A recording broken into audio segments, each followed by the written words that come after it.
नाजरीन की खिदमत में साजिद मिर्ज़ा का आदाब।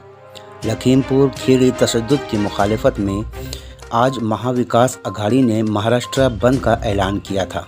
कांग्रेस, एनसीपी और शिवसेना के लीडरान और कारकुनान बंद को कामयाब बनाने के लिए सड़कों पर उतर पड़े, लेकिन सुबह से ही ये महाराष्ट्र बंद पुरतशद्दुद होता नज़र आ रहा है।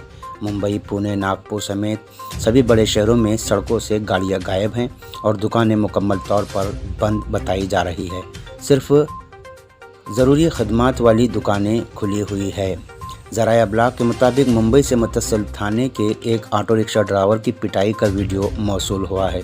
गौर करने वाली बात यह है कि ऑटो ड्राइवर की पिटाई एक डिप्टी मेयर के शौहर ने की है। ड्राइवर का जुर्म सिर्फ ये था कि वो बंद को नज़रअंदाज करते हुए सड़कों पर रोज़गार के लिए निकल पड़ा था। वहीं बेस्ट की 8 बसों में तोड़फोड़ की भी इत्तलाआत मौसूल हुई है। इसके बाद बेस्ट बसों के ड्राइवर ने भी तहफ़्फ़ुज़ तलब की थी और थोड़ी देर बाद ही बेस्ट बसों को डिपो में वापस भेज दिया गया। इसी दरमियान मुंबई लोकल ट्रेन हस्ब साबिक जारी है, लेकिन मुसाफिरों की तादाद कम है। इधर विक्रोली में ईस्टर्न एक्सप्रेस हाईवे पर शिव सैनिकों ने टायर जलाए हैं, तो सोलापुर में भी युवा सैनिकों के जरिए टायर जलाने की इत्तलात मौसूल हुई है। कोल्हापुर में महामार्ग पर ट्रैफिक जाम कर दिया गया है, लोगों के आने जाने से रोका जा रहा है। चंद्रपुर में भी दुकानें बंद करने के लिए अफराद सड़कों पर है।